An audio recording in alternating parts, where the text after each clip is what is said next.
I worked in the university sector, and I never heard anybody critique climate change or environmentalism.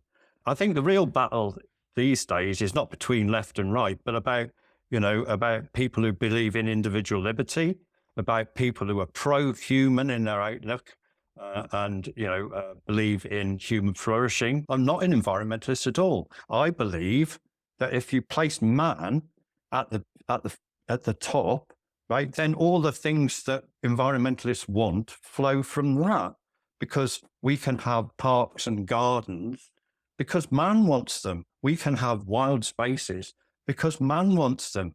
And, I'm anti-environmentalist, but I go on beach cleans, for crying out loud. I litter pick, I don't want to throw plastic bottles on the beach. I heart fossil fuels. I heart fossil fuels, yeah. I heart fossil fuels. I've got a T-shirt that says I heart fossil fuels as well. There's no point in free speech if you then sit in your house and not do anything.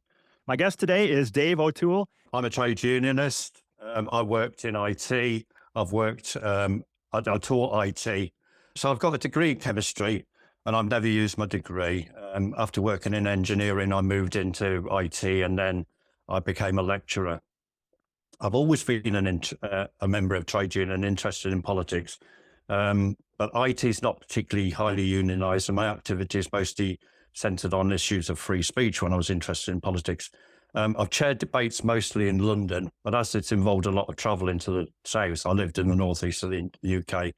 I worked with a good friend to start putting on debates around contentious subjects, nearly always contentious subjects, in Newcastle. I've always been sceptical of the environmental movement. This is a difficult argument to make in a trade union setting, because environmentalism is seen as a benign philosophy in society generally, and on the left, it's an article of faith. An American writer and a Facebook friend of mine and self-described socialist and environmental critic, Justin Lee, described it brilliantly by saying that the left gets their banners out to oppose austerity during the week, but at the weekends marches to enforce it. I became a member of Unite. Unite members include those in manufacturing, distribution and the energy sectors, and crucially, they're the union that represents Grangemouth, oil and gas processing and distribution plant employees, as well as North Sea oil and gas workers. Now, I don't know if you know, but Grangemouth, in the UK, Grangemouth and oil and gas workers are currently under threat. Grangemouth closed half of its facility some years ago when the Chinese owner closed the petrochemicals processing plant. But now even the remaining refinery part is under threat. The Chinese owners, INEOS, want to stop all processing now and convert it to an oil import terminal. Both sets of workers are set to lose their jobs as the UK and Scottish governments implement measures to reduce reliance on fossil fuels.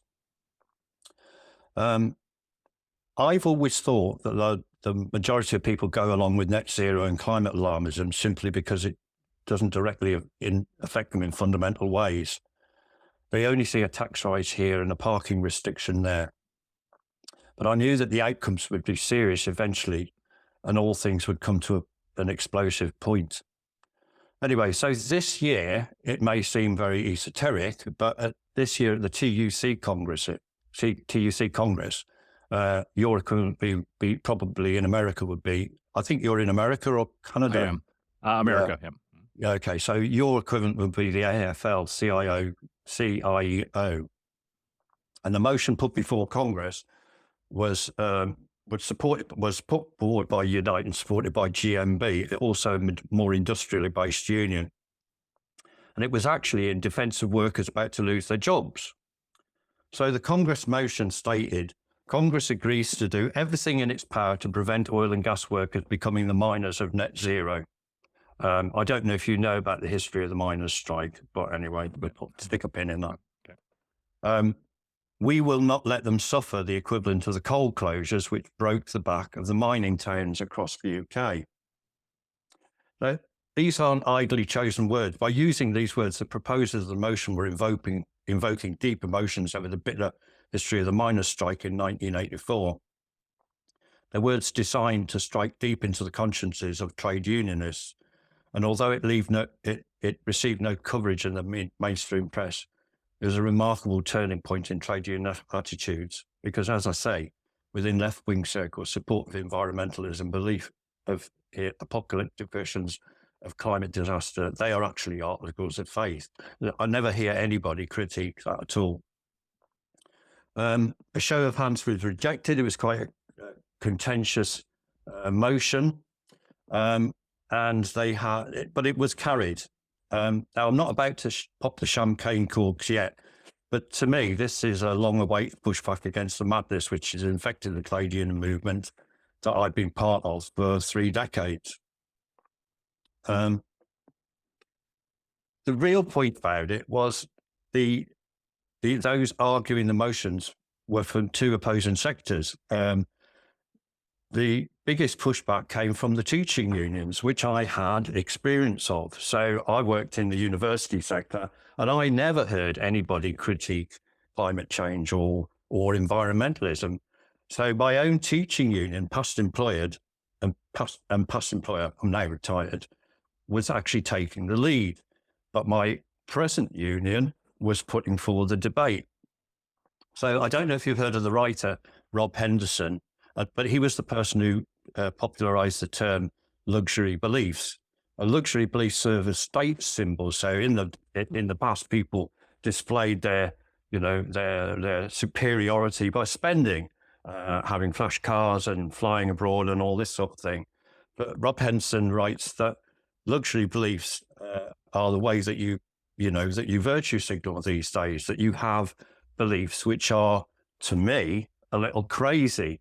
The belief in climate change, but these luxury beliefs, they give you status within your group, and they don't actually do you any harm. So, for example, somebody working for the state isn't affected by the fact that the oil workers are going to lose their jobs. But if you work in the oil and gas industry, you're very much affected by that. So you don't have these luxury beliefs. So I think people who are affected by these things are more open to the ideas that climate change and include in that environmentalism generally. I think environmentalism is not a benign philosophy.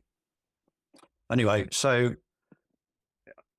just in support of that, recently, I Googled MBA, that's Master of Business Administration, in the UK, I don't know whether it's in America, and MBA Environment UK, and MBA Sustainability UK, and I got 96 million hits.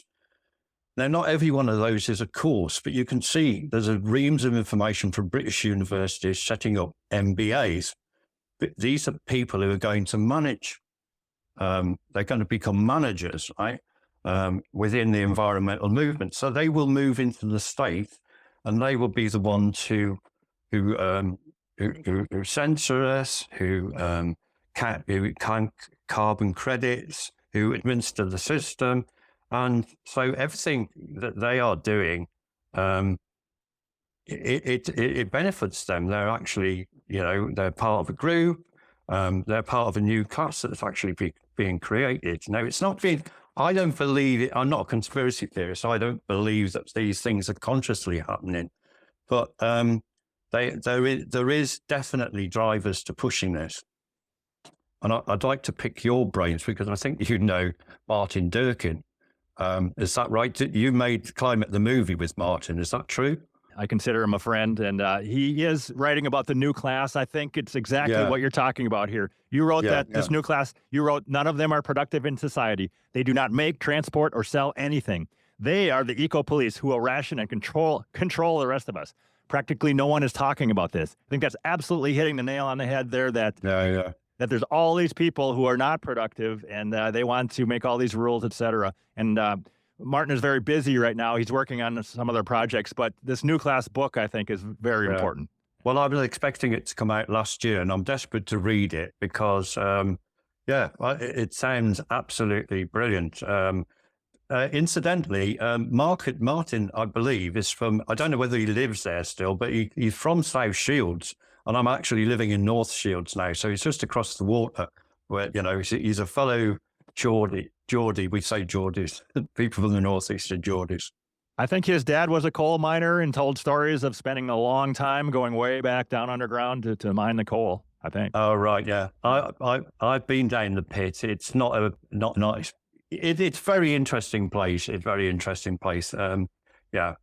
Well, actually, we had, most of the coal mines have closed down in Britain. There is open cast in Scotland, but the deep coal mining that Martin remembers has mostly gone. There's some drift mines in Wales, I believe, but there was a move to open up a coal mine in Cumbria, and that's an old mining area. There was a chemical. It's going to be on the site of a chemical works, so it's not in. It's in a place where I think it's the 15th highest. Has a 15th highest deprivation in the UK. But Greenpeace and Friends of the Earth have spent 10 years fighting a battle. And of course, we've now got a new Labour government. And before the Labour government came in, the new Cumbria coal mine was going to open. And of course, the new Labour government came in with all their eco ideas. And of course, that idea was killed straight away. But it was going to create nearly 2,000 jobs in the area. I do have one specific thing to ask you about that was just in the news today. I was reading about this in Smithsonian about these people who went into Westminster Abbey and they desecrated Charles Darwin's grave. They spray painted it and they had time to do this. I'm wondering, I was just looking up, is there security in Westminster Abbey? There's supposed to be people around there 24/7 watching for just this thing and stopping it. Why didn't they stop this? It sounds to me like that they wanted this to happen. I'd love to see some emails or some communication because it looks like they let this happen because they wanted it to. And then Smithsonian themselves, they wrote up about it and it's all kind of fun and coverage and giving them a lot of publicity. And the impression is these people did the right thing. Hooray for these people who spray painted this guy's grave. What do you think about that? Oh, I know who you're talking about. It'll either be Just Stop Oil or it'll be Extinction Rebellion. And they're basically the same people. They're very, in the UK, and I support it, we've got the right to demonstrate, and so I find myself very torn because I find that, people they hate Extinction Rebellion, blocking the streets. They hate Just Stop Oil with their latest techniques, latest tactics of spray painting statues, damaging and desecrating memorials. They damaged things in the British Museum, I believe, but mostly they're known for blocking the roads. But it's really terrible because people say, they say, well, it should be stopped. Well, they should be stopped from breaking the law, but within the law, and as a trade unionist, I've organised demonstrations, I've organised pickets, and I've organised strikes. But within the law. So I find that I find myself reluctantly having to defend these people and their right to demonstrate. But I do think that Extinction Rebellion, they're a very, very dangerous cult, actually, a very anti-human cult. I can tell you a little bit about my involvement with Extinction Rebellion, if you like. When I worked for the teaching union, it was in the southwest of England. That's Cornwall, Devon, and Somerset. And I saw that there was an Extinction Rebellion became a very big thing. They were at that time, that was about 2016, I think, maybe a bit after that. But there were two things that were going on at the same time. There were school strikes where every Friday school children would pour out the school with their banners and they would demonstrate for, climate justice and all this sort of thing. And I very carefully went along to some of the demonstrations. I didn't engage with them because they are school children, but I was curious to attend them to see if they were being organised by Extinction Rebellion or anybody like that. I didn't really see any evidence of that, but Extinction Rebellion at the time were a very big thing. And they were all over the press and they were interviewed for 20 minutes on the TV with absolutely no opposition. So I was Exeter, where I has got Exeter University, and it's a big place for environmentalists. So when Extinction Rebellion became a thing, what they were trying to do was recruit as many as people as possible. And they said that if they could recruit 1 million people, and only 1% of those were actually prepared to break the law, then they could break the system by flooding the prisons with people who were climate protesters. So I went along to one of their meetings, and I thought there'd be about a dozen people, but it was in a church, and it was absolutely packed. It was packed out with some of my neighbours. It was packed out by local councillors, but mostly there were some Extinction Rebellion sympathising students, but there were also a lot of pensioners who were quite fearful. And have you ever been to a funeral when you find, I mean, it's quite a phenomenon. If you're in a funeral, you're nervous, right? But some people giggle in funerals, and it's a sort of a nervous giggle. It's not a comfortable giggle, or comfortable laugh. So I found myself being treated to a PowerPoint presentation by Extinction Rebellion explaining their tactics. And they said that if we didn't cut CO2, that the temperature would go up. So we needed to cut back air travel. But if we did cut back air travel, the pollution would also, because that pollution cooled the planet. So they painted a very, very grim picture. And people were really, really agitated by this. I mean, I think they used cult tactics to frighten people. And I thought this was all just, well, it wasn't hilarious, but it was just nonsense. And so I started to laugh, and I found myself laughing out loud, and I became, the person who everybody pointed at. And so I ended up, standing up and giving my piece, but I really was in the minority.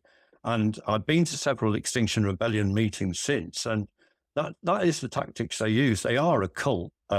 You're in a cult when you can't discuss anything, and the most insane ideas, you cannot criticize them. If you criticize them, then you become somebody who's pushed out. But Extinction Rebellion morphed into Just Stop Oil, who basically their tactics were to just mob the streets and stop everybody moving around.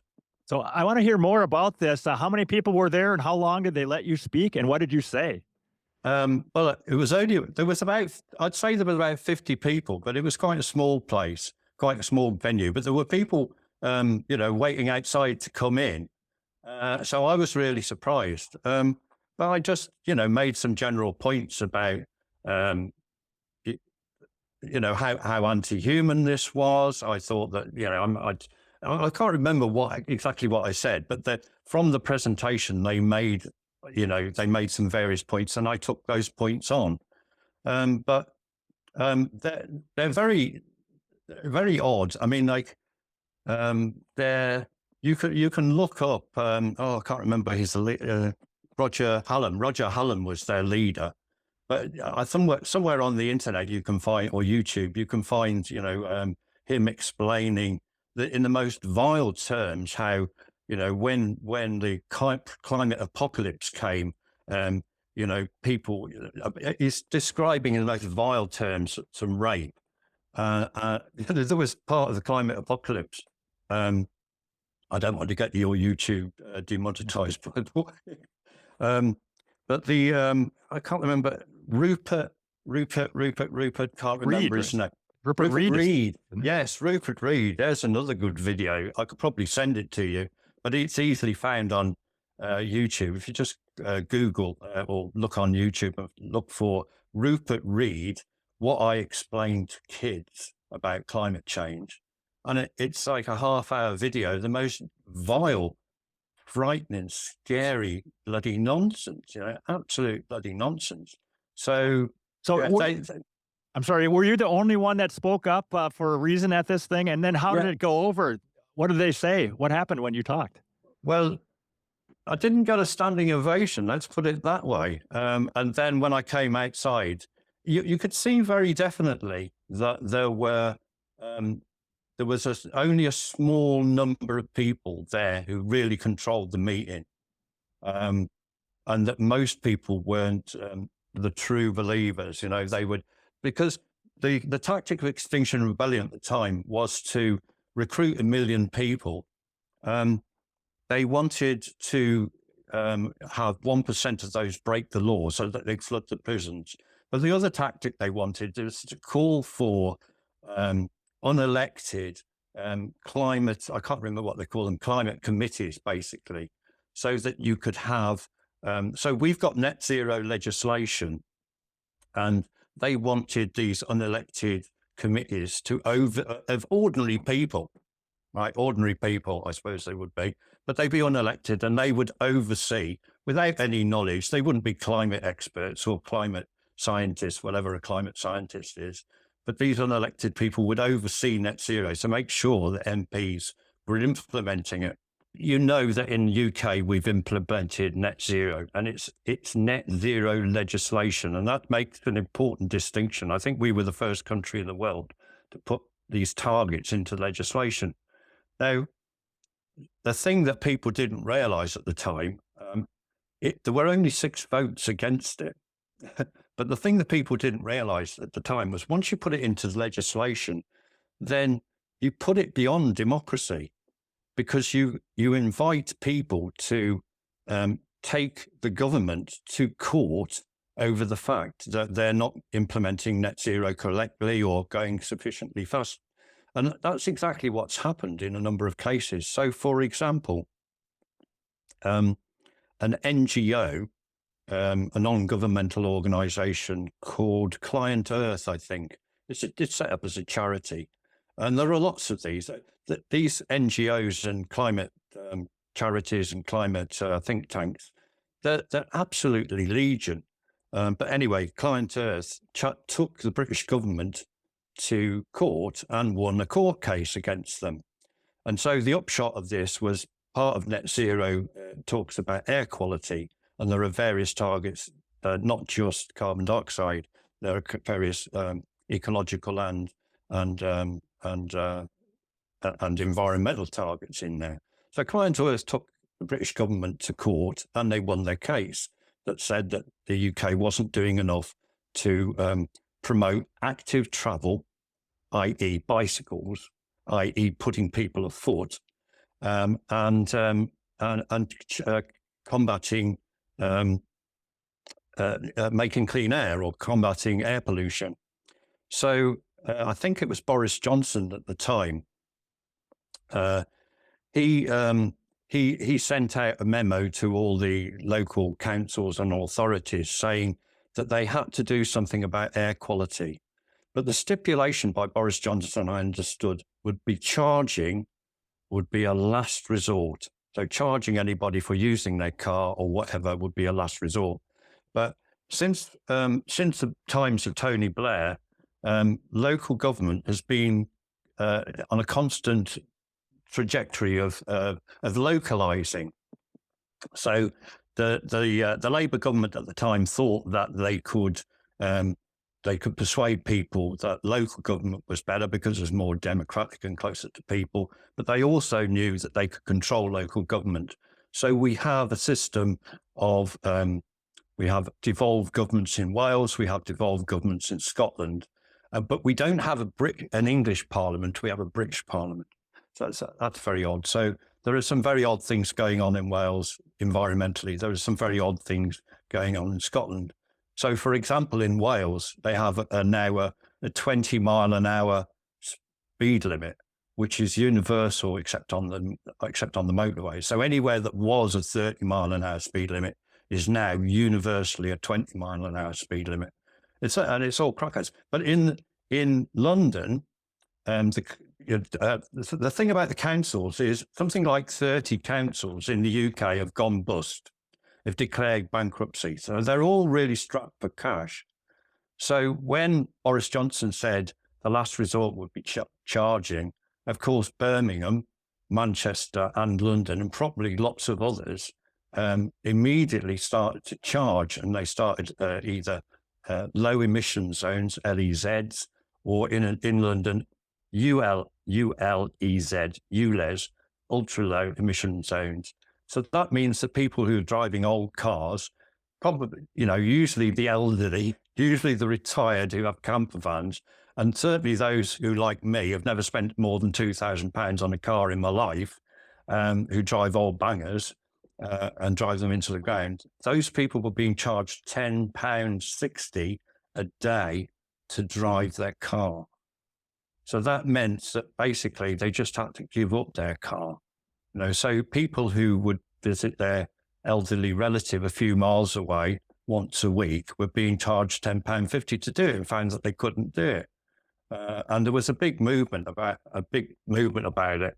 So yeah, net zero is quite iniquitous, and I understand other countries have brought in net zero legislation, and even if it's not legislated for, it's the way that things are moving.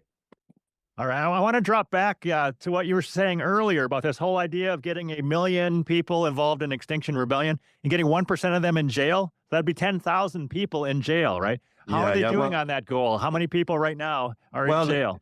No, quite a lot, actually. It's not 10,000 though, right? No. That was their original thing. There are two tactics. They had three tactics. I can't remember what they were, but one tactic was to get people into jail.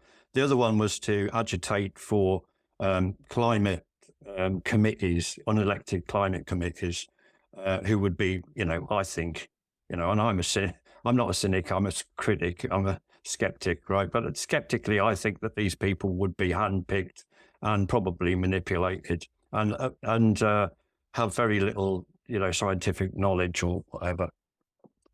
So they're not doing well against their target. They seem to have gone away, and they seem to have morphed into Just Stop Oil, whose main thing is blocking the roads and annoying people. So I'm still going to go back to this, where you spoke up at this meeting with 50 people. How many of them were all in on it? Do you think it was just a handful, and there was a bunch that were there, but not all? Just a handful. I mean, the person who gave the PowerPoint presentation, I think he was a bit thick, and I don't think he was the main person. And when I challenged him on some of the points in the PowerPoint, some of the things in the PowerPoint, he just said, well, I've been given this PowerPoint, and he got really flustered and said, I've just been given this PowerPoint and I don't know the background to it. I'm just presenting it. So I don't think he was, one of the main players. One of the main players collared me outside, and I remember he talked to me about what I'd said about wind turbines being intermittent, and he said, of course you're right, and all this, and he actually agreed with me. So I don't know what the motivation was, but they do seem to be very cultish, and they do seem to be quite scary, actually. Thankfully, Extinction Rebellion, in their sort of their highly organized form, seem to have gone away. I don't know what's happened to Roger Hallam at all, but he doesn't seem to be in the news much, and it all seems to be very sort of homespun, ad hoc. They make their own banners. They turn up at various demonstrations. Whatever happened to the whole school strike thing? It seems like that faded away. And even Greta, I'm looking on her Twitter feed, and she goes like 8 weeks in a row without bothering to put up a picture anymore. It kind of died, didn't it? Yeah, I don't know. That all died away. But, school children are only school children for they're only sixth formers for a couple of years, and then they move on to something else and discover boys or discover girls or whatever it is. I mean, I don't know. Perhaps Greta Thunberg's building a dragster now. I don't know. Got into motorsport. I've no idea. Then you're talking about people having to spend, was it 10 pounds a day or whatever? That's a pretty big voting block, right? Those people, when they're voting, do they have a chance to vote against this stuff? Well, no. Sadiq Khan is the mayor of London, and he got in on a very low turnout, I believe.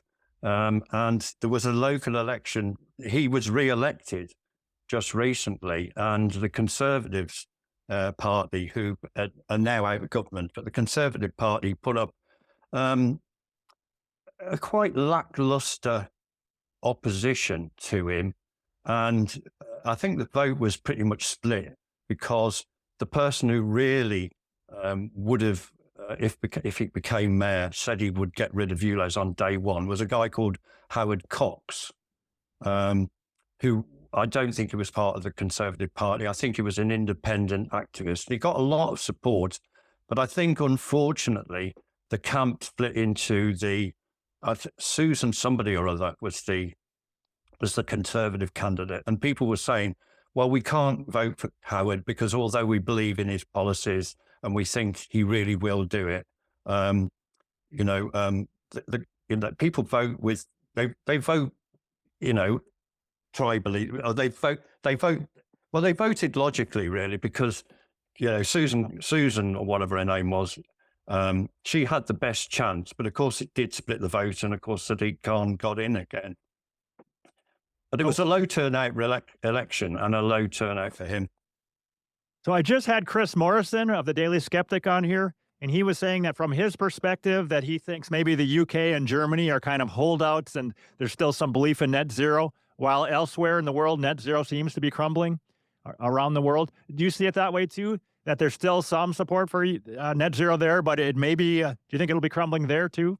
In the UK, well, the next year? I think it's got to come up against the realities of life. I always thought, you see, I've been following this for about 30 years, and I came to it from my critique of it is from a philosophical background.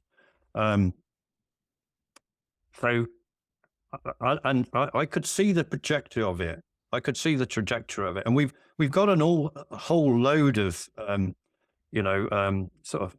People say they're left-wing, they say they're communist. I think they're liberal, right? They're very odd ideas of, Black Lives Matter, of intersectionalism, of, postmodernist philosophies, anti-free speech, and also what's become a big thing in this country, multiculturalism. Now, multiculturalism, and I mean multiculturalism as policy with a capital M, which is implemented by the British government and the and elites and the establishment.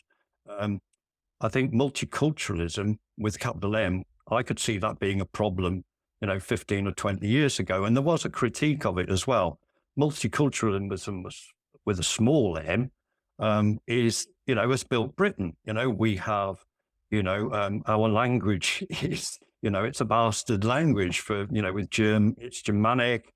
It's Gaelic. It's got bits of it's French. So our national dish, for crying out loud, is curry. We drink tea. We are a multiculturalist with a small m country, and I myself am the son of an immigrant. So I could see the trajectory of all of these things, and I thought if they continued in their way, they're going to be a real problem.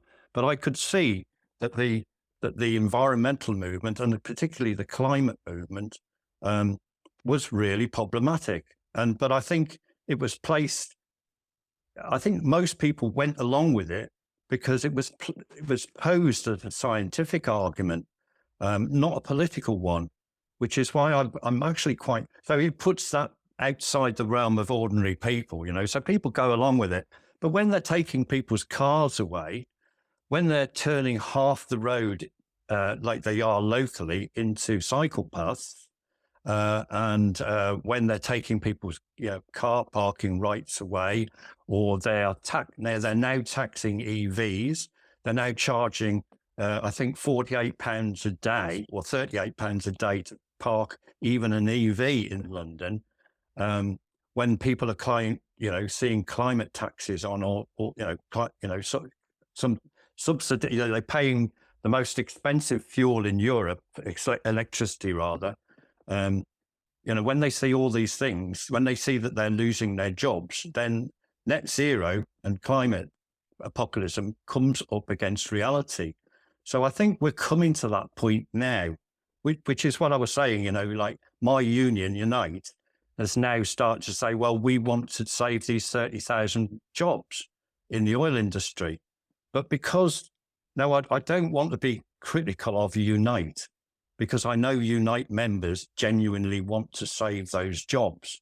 And they're very critical of there is a lot of criticism of the way that the campaign is being run, because the campaign is about just transitions, right? And no ban of oil and gas, no ban without a plan.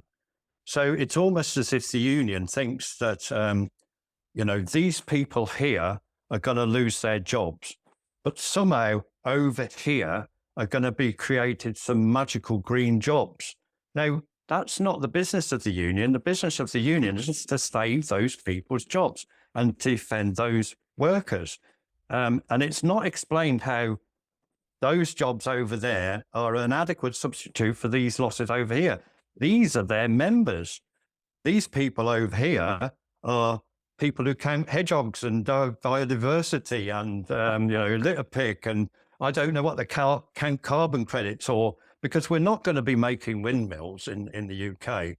Those things are made in, Southeast Asia, and we're not even going to be making the steel for them. I mean, I don't know what environmentalists think windmill turbines are made out. I think they think they're made out of chocolate. But the mine at Cumbria that they so vociferously campaigned against was high-grade coal, which would be used for making steel. But Greenpeace mounted campaigns and told absolute lies, and the BBC, our state broadcaster, just repeated them. I had these people on and said, that it was going to be burned, and if it was burned, it would contribute to climate change. Well, none of it was going to be burned. It was all going to be used in steel making, which we still have some of, but that's closing down rapidly.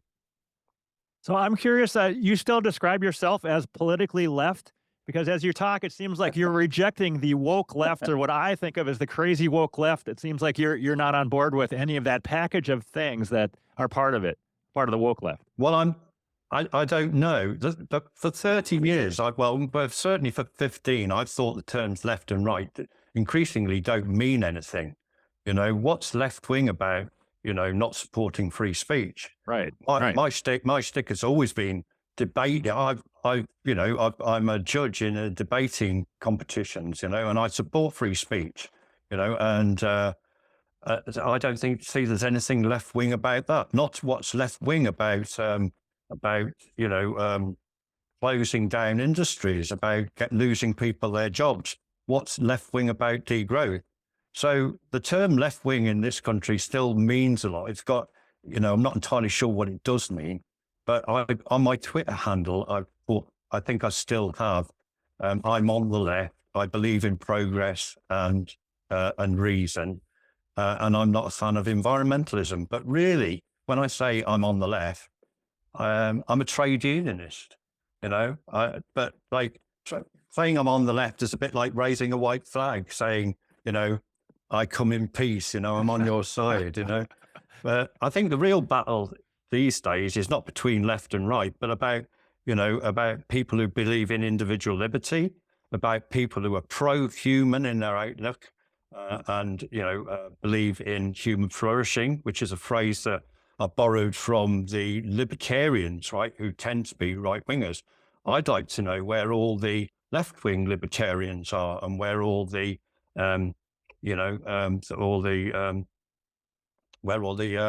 the left-wing populists are, because it always seems to be of the right. But as I say, the real battle these days, of ideas and contestation is between the super rich and the poor.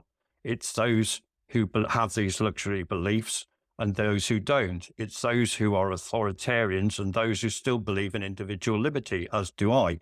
So if I say I'm a man of the left, I'm a trade unionist. I believe in free speech. I'm of the working class. I still feel as if I'm working class. And that's. I suppose I'm a left-wing libertarian. I don't know if such a thing exists. So Mark Andreessen was on maybe Twitter, maybe on Rogan, talking about a preference cascade, and Peter Ridd was on my podcast talking about a vibe shift. That something has happened in the last year or so where the woke left, the whole woke left thing is crumbling. Peter said woke went so crazy it killed itself with the assistance of COVID. Are you seeing any sense of, are you feeling that optimism yourself, that this whole craziness is crumbling and with the free speech we have on X and maybe more free speech on Facebook, that it's going to continue to crumble? Yeah, I'm cautiously optimistic. I'm always quite frustrated. I'm in some Facebook groups, and I started to listen to your podcasts. Right, I must admit I hadn't listened to them before that. But there's a whole series of people who are attacking climate apocalypticism, climate misery, from a scientific background. And I can remember, I don't know who said it, but somebody said there is no scientific there's no scientific principle that receives absolute public acclaim until it has been completely debunked. Right? And I always think that the way to defeat these things is not through science, because I think the scientific argument for climate change or climate apocalypse certainly is very shaky, and I don't think I think people just laugh at the idea that it's risible, the idea that 97% of scientists believe whatever. We're never told what they believe, but the idea is laughable, because that's clearly not true. There's a lot of contestation, but I've always thought that that these ideas have to be defeated politically, and I do see some hope. I mean, we talk a lot in the UK. I don't know whether you do in the United States and Canada, but we talk a lot about the uni party. So then that means that we have the Conservative Party and the Labour Party, and there isn't much between them. You couldn't put a razor blade between them. And people criticise and say, that you get the Labour Party and you get the Conservative Party in, and you just get the same policies. And in a lot of cases, you get the same people. But I don't see that. People say that they're politically homeless.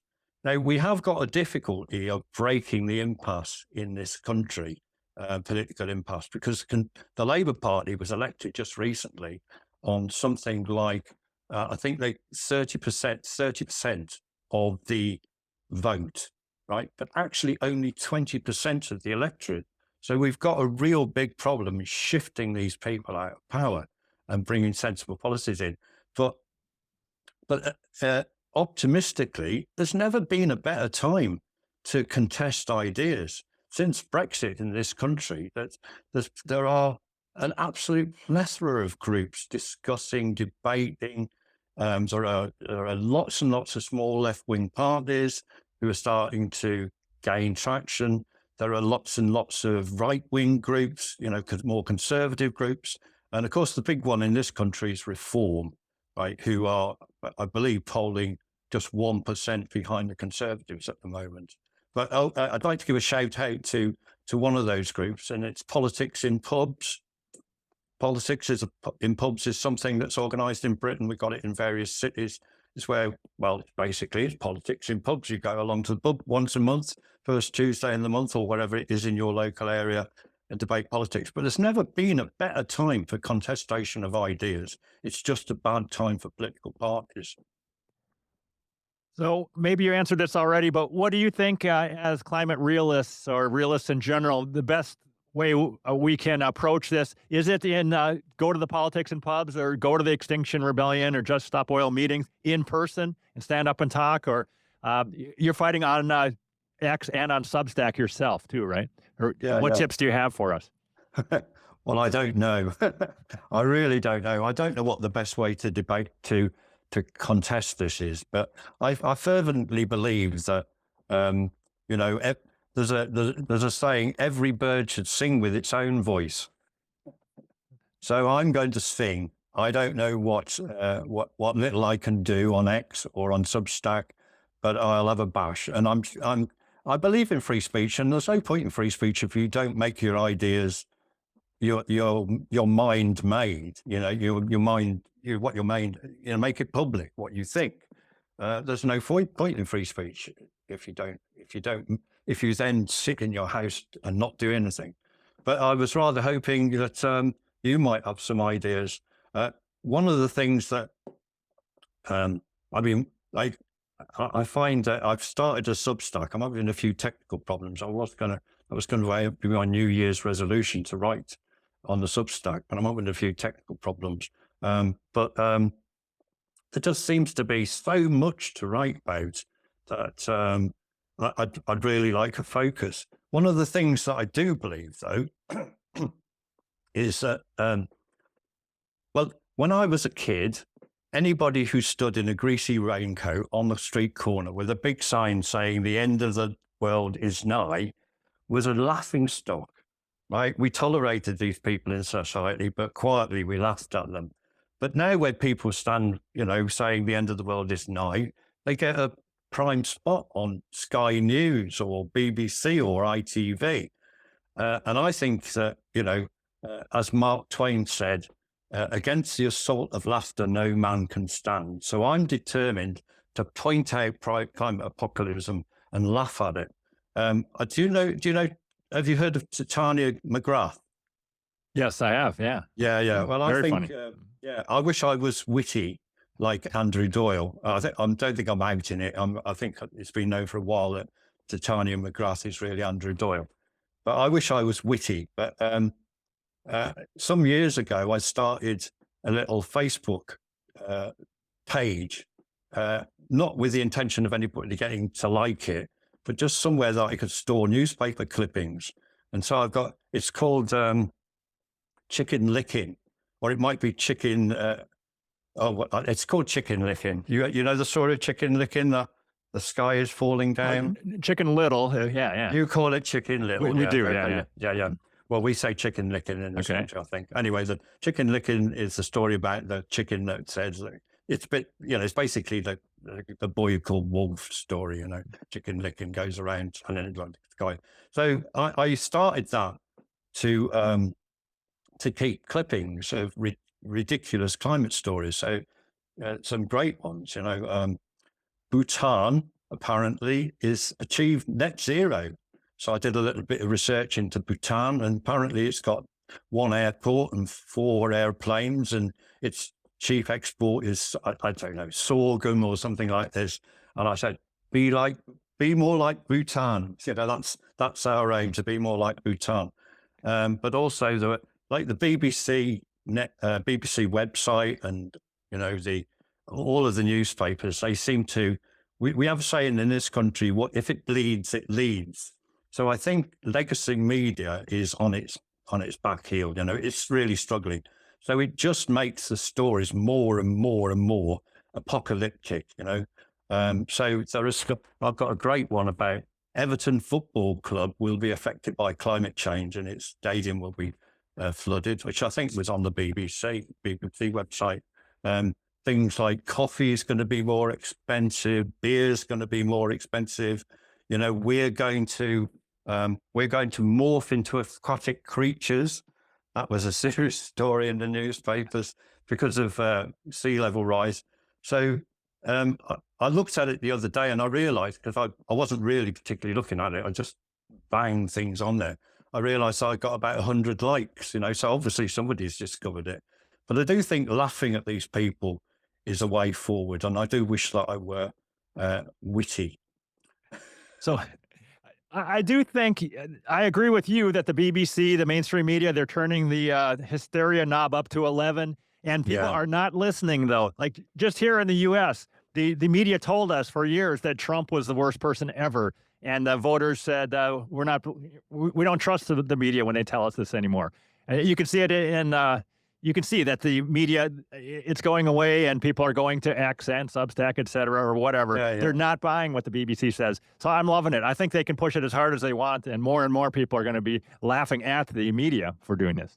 Yeah. Well, I mean, legacy media is seriously problematic. I mean, I used to buy The Guardian most days and read it, and most people on the left and people in academia did. And I can't remember the last time I bought a paper newspaper, so you get your news through Facebook and through Twitter, where you're pointed at various articles so that your colleagues and friends or the society generally point you at. But I do think legacy media, it's on its back legs. And one of the things that really showed it up in the last year was it Tucker Carlson? Tucker Carlson was trying to to be quite, I don't know the full story, but Tucker Carlson lost his job at, is it Fox?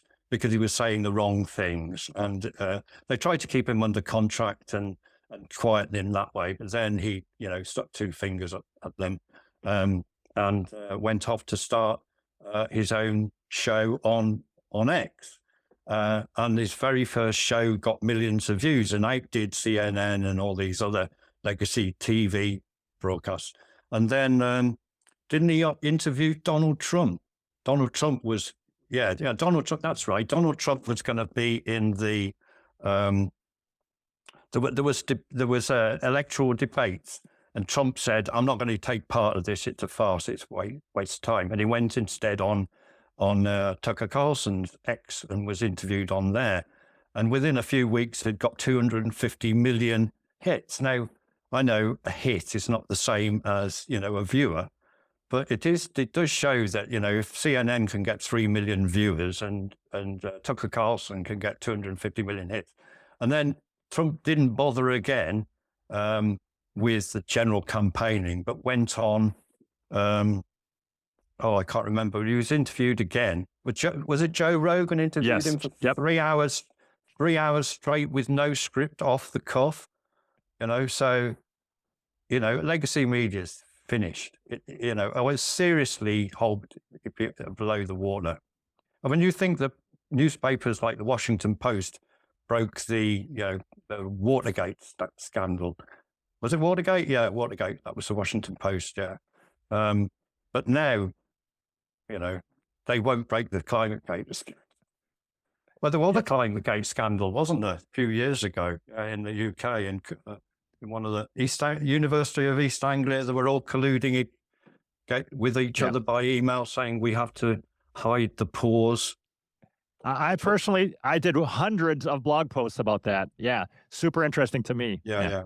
Mm-hmm. One of the things that, talking about Extinction Rebellion, just to go back a bit, I did write an article, because I come from a mining background, right, or my in-laws, and I'm associated with that. And now I'm known as Mr. Kolb for defending it. People pull my leg about that. But in the Northeast, we have the largest trade union gathering in Western Europe, and it's called the Miners' Gala. And it goes on every year. So I go to that whenever I can, and it's a very interesting, heady day. You can have up to 250,000 people turn up there. It's a celebration of working class culture. They parade miners' banners. There are speeches from, the great and the good, and everybody has, there's loads of drinks, and it's a great day out in the summer. But some years ago, Extinction Rebellion said that we have been invited to parade our banner at the Miners' Gala. So I went along to leaflet against them on my own. Nice. Leafleting, and somebody from the organiser committee came down to say, what on earth are you doing? And I said, well, Extinction Rebellion say that they're here and they're parading. Oh, no, Bonnie lad, they're not here. They haven't, we haven't invited them. And I said, well, and I showed him on social media that Extinction Rebellion said that, and they had photographs on social media and they were parading their banner. And I said, look, go along to the Labour Party tent because they've got a stall in there handing out their leaflets. So they disappeared off. But I wrote an article on that in an online journal called, an online magazine called Spiked Online. I don't know if you're familiar with that. Yes. Yep. But I wrote an article saying that Extinction Rebellion, was the enemy of the working class. And it's quite interesting. I got a few emails afterwards. I got about half a dozen emails saying, you ain't no socialist, bro, or just, what 4-letter expletives. But I did get a couple of very supportive emails, and particularly one from a journalist who said it was one of the most important articles that he read. I don't believe that it was, but I've since then started to email people who bring up contentious subjects and say, look, you'll get a lot of flack, but when you're above the target, that's when you get flack. So just keep going, and I enjoyed it. I made a bit of a point of that. But anyway, at the Grangemouth closure, the Unite Union have recently had 2 rallies and marches, and they lobbied. I think it's Holyrood is the parliament in Scotland. So I went up to march with that, and I took my homemade banner. I haven't got it here. I had a homemade banner on a bit of cardboard that said "No to Net Zero" on one side, and the other side, it said "I love fossil fuels." But in the back of the march, and consisting about, I'd say probably 20% of the march was made up of Friends of the Earth and Extinction Rebellion. Now, I don't understand how trade unionists, and particularly the trade union hierarchy, can tolerate these people, because I firmly believe that they are the enemies of the working class. And I know for a fact that trade union members in Unite have told me, oil workers have told me, that Unite are talking with Friends of the Earth and getting advice from them. Now, whether they're just trying to play both sides off against the middle, I don't know. But part of the Unite's argument is they want to turn Grangemouth into, a biofuels plant. Well, that's a win-win for Friends of the Earth, because it ain't going to happen. That's not going to happen. So Friends of the Earth win. But if it does happen, then we'll have another, boondoggle and, climate, white elephant. So it's a win-win for them, but it won't happen. Grangemouth isn't going to be turned into a biofuels. And nobody would buy biofuels at 3 times the price. Okay. Yeah. The more you talk about what you're doing, the more I like what you're doing. I love the fact that you're pushing back in the real world like you are. Yeah, going right out. What was it? I love fossil fuels. That was on your sign? I heart fossil fuels. I heart fossil fuels. Yeah. I heart fossil fuels. I've got a T-shirt that says I heart fossil fuels as well, homemade. You can get them made on the internet. But I'm not trying to style myself as a UK Alex Epstein. Well, that's what I was thinking. Yeah. He famously did that in 2014, I think. He wore an I love fossil fuels at a march with hundreds of thousands of people or something. Yeah. That's where I got the idea from. I love it. But I'm not trying to steal his thunder. I think Alex Epstein is really great. And, I've got his book, Fossil, what's it called? Moral Case for Fossil Fuels. I have it too. Yeah. There's also the little £5 booklet that I'd recommend that if people can't afford 20 quid for a book, there's a little £5 booklet which has got all the ideas in. But of course, he's got his new book out, which I haven't read yet, Fossil Futures. Yeah, but I do like his ideas. And I loved it when he was interviewed. What was it? The Senate committee interviewed him, and they said, "Mr. Epstein, are you a climate scientist?" And he said, "No." They said, "Well, what qualifications have you got?" And he said, "I'm a philosopher." And they philosopher. And he said, "It helps you to think clearly," which I thought was a brilliant riposte. And I think absolutely right. And my criticism of environmentalism comes from a philosophical and political background.